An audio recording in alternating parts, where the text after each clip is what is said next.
शंकर के शिवलिंग को बनाने के लिए मिट्टी कहाँ की होना चाहिए, किस जगह पर बनाना चाहिए, मिट्टी में कैसा जल मिलाना चाहिए।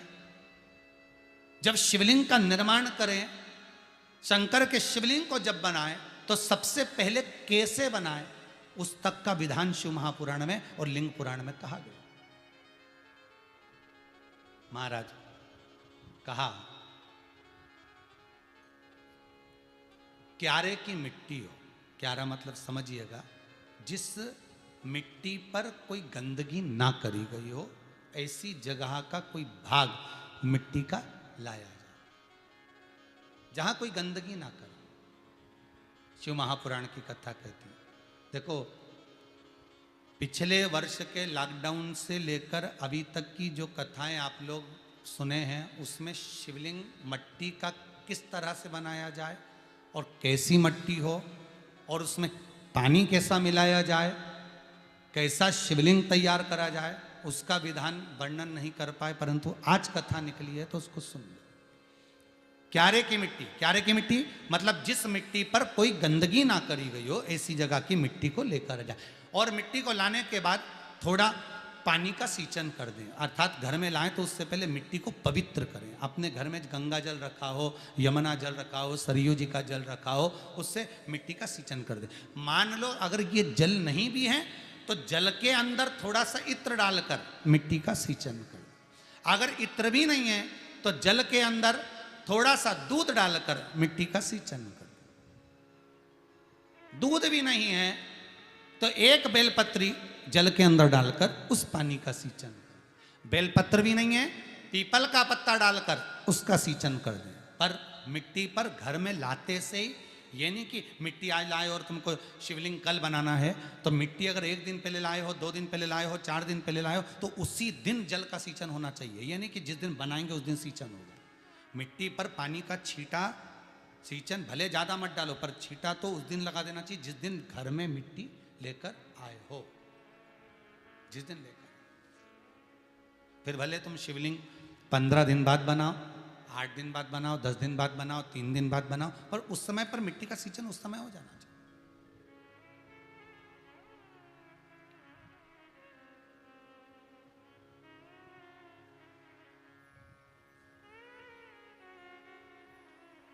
फिर कहा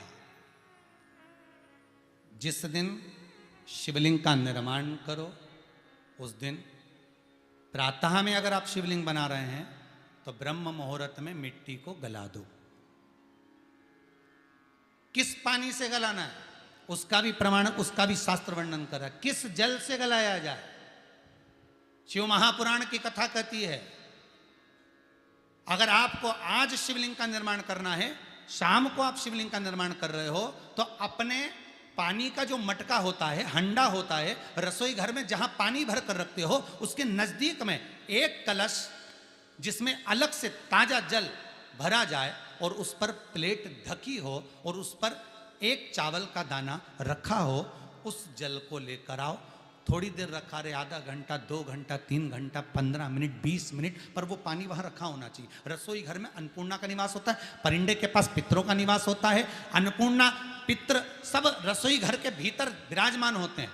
शास्त्र कहता है 33 कोटि देवता एक समय के लिए, एक क्षण के लिए हमारे रसोई घर में प्रवेश करते हैं। इसलिए रसोई घर को तुम पूरे घर को स्वच्छ रखो ना रखो, पूरे घर को तुम साफ रखो ना रखो, पर रसोई घर एकदम क्लीन होना चाहिए, साफ होना चाहिए, स्वच्छ होना चाहिए। आज के ज़माने में तो खैर गया, पर पहले जब मट्टी के चूल्हे होते थे, जब चूल्हा बंद होता था तो उसको गीला कर कर, गोबर को या पानी में उसको गीला कर कर, एक कपड़े को गीला कर कर पूरे चौके को, रसोई घर को पोंछा जाता था। मिट्टी का होता था वो, तो भी उसको पोता लगाते थे, पोंछते थे।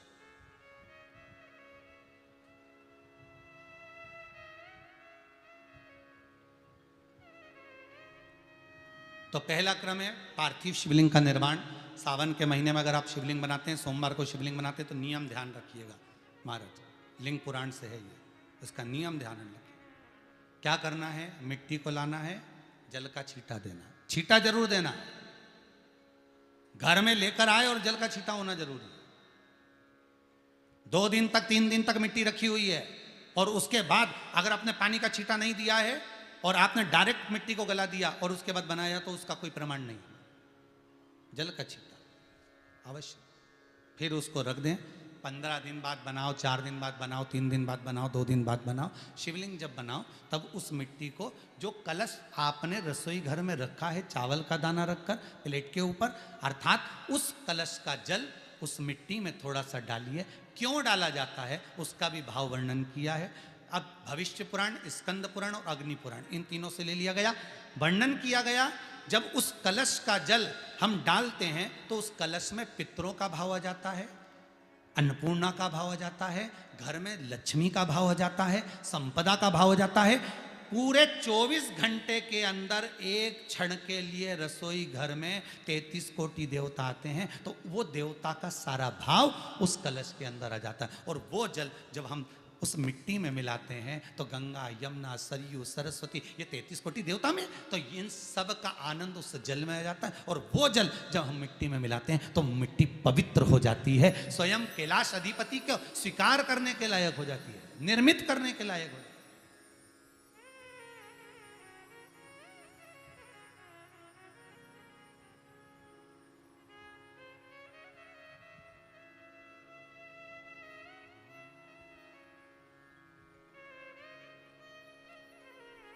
शिवलिंग का निर्माण। अब शिवलिंग का निर्माण कैसे करना? मिट्टी में गला दिया पानी में। सबसे पहले शिवलिंग बनाने से पहले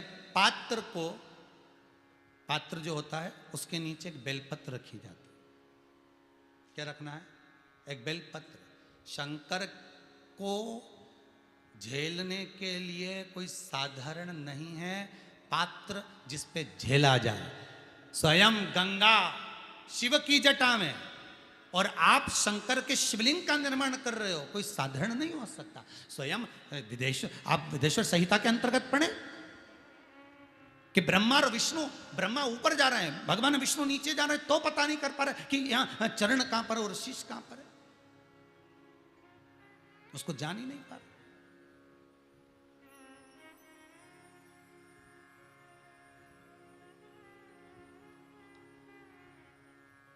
बस एक बेलपत्र,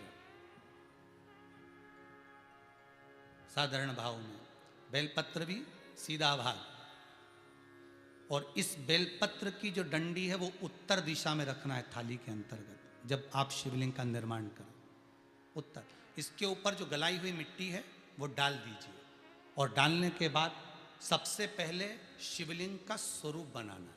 सबसे पहले नीचे की जलाधारी नहीं बनाना, क्या बनाना है?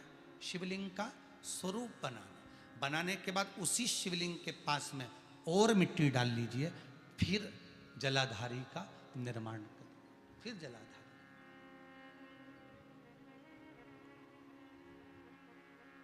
शिवलिंग जलाधारी निर्मित हो गई। शंकर जी का संपूर्ण परिवार शिवलिंग में रहता है, आपको पहले भी कहा।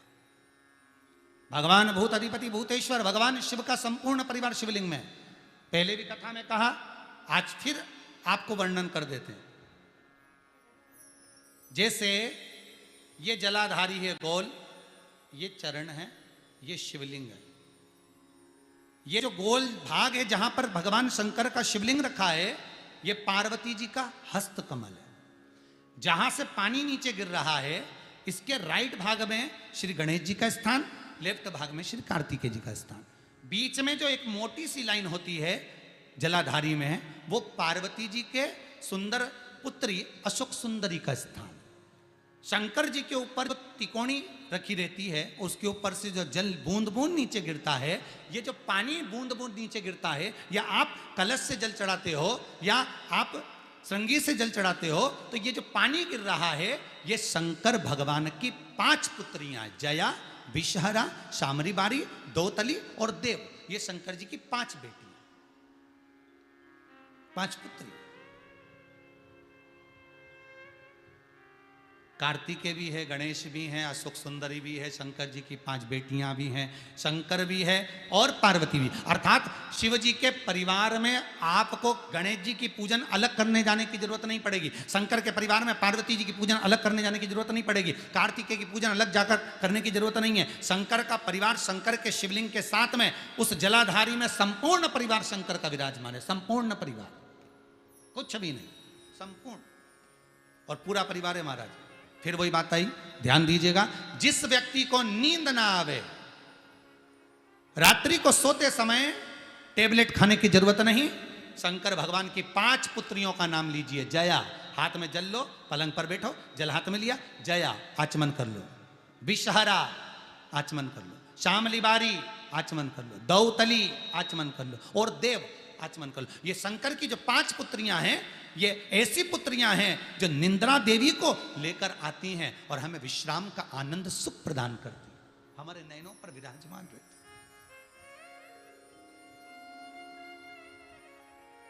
हाँ, यदि विवाह नहीं हो रहा, शादी नहीं हो रही है, बहुत समय से लगन देख रहे हो, शादी नहीं हो रही, बहुत समय से परेशान हो गए कि विवाह ही नहीं हो रहा, हम तो टेंशन में पड़ गए, लड़की 28 साल 30 साल का लड़का हो गया, विवाह नहीं हो रहा, कुछ मत करो।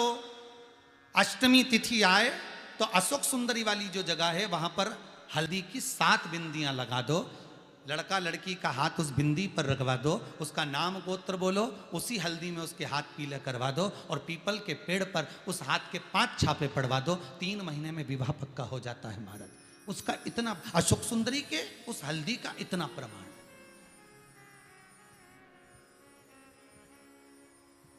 3 माह के अंतर्गत विवाह नक्की हो गया। इतना इतना प्रमाण है महाराज। भगवान शिव की आराधना का कोई साधारण फल है महाराज।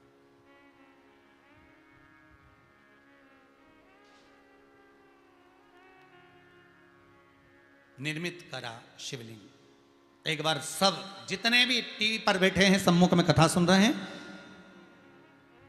फेसबुक यूट्यूब पर सुन रहे हैं, एक बार साथ में समझें वापिस निर्माण को, शिवलिंग के निर्माण को। मिट्टी लाए, स्वच्छ जगह की, जल का छींटा दिया, रखा। जब शिवलिंग बनाया तो 1 कलश पानी पहले से 2 घंटा, आधा घंटा, 15 मिनट, 20 मिनट पहले उसको रख दिया, उसी पानी से उसको गीला करा। गीला करने के बाद उसका निर्माण सबसे पहले बेलपत्री, बेलपत्री के ऊपर मिट्टी, मिट्टी के ऊपर रखकर शिवलिंग का निर्माण, फिर जलाधारी का निर्माण, जलाधारी का निर्माण और शिवलिंग का निर्माण पूर्ण होने के बाद में फिर बाबा का सुंदर भाव से आप श्रृंगार करें, अभिषेक करें, पूजन करें।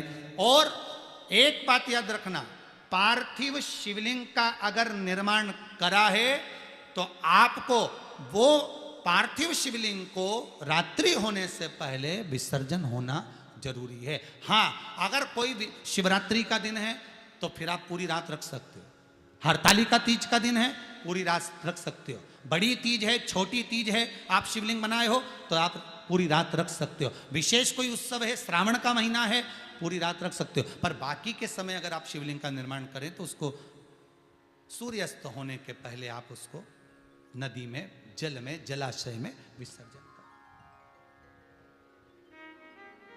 बहुत ध्यान दीजिएगा, विसर्जन करते समय जब आप विसर्जन करें, पानी में अपने पात्र को, शिवलिंग को जब छोड़ें, उस समय पर ध्यान दीजिएगा कि शिवलिंग की जो जल की धार है, जिसका उत्तर की ओर जो जल की धार होती है, विसर्जन करते समय वो जल की धार अर्थात वो उत्तर का भाग हमारी ओर होना चाहिए और थाली इस तरह से पकड़ें कि वो भाग हमको जब डालें तो वो भाग हमको दिखे, थोड़ा सा नजर आए पानी में डालते समय। और जब वो थोड़ा भाग दिखता रहे, और जिस लिए आपने शिवलिंग बनाया, जिस कामना से आपने शिवलिंग बनाया है, वो कामना उस भाग को पानी में देखते देखते बोल दीजिए, वो कामना पूर्ण हो जाती है। इसको कहते हैं पार्थिव शिवलिंग का निर्माण करना और उसकी आराधना करना, उसकी आराधना। कई लोग करते हैं, बना भी लेते हैं, पूजन भी करते हैं, और कई बार कहते हैं हमारा काम नहीं, तो उसमें भगवान का दोष नहीं है, दोष अपना। देखो, आप आए नहीं, सुबह हो गई, मेरी पूजा की थाली धरी की धरी रहे, क्यों नहीं आए, किस लिए नहीं, वो हमें देखना।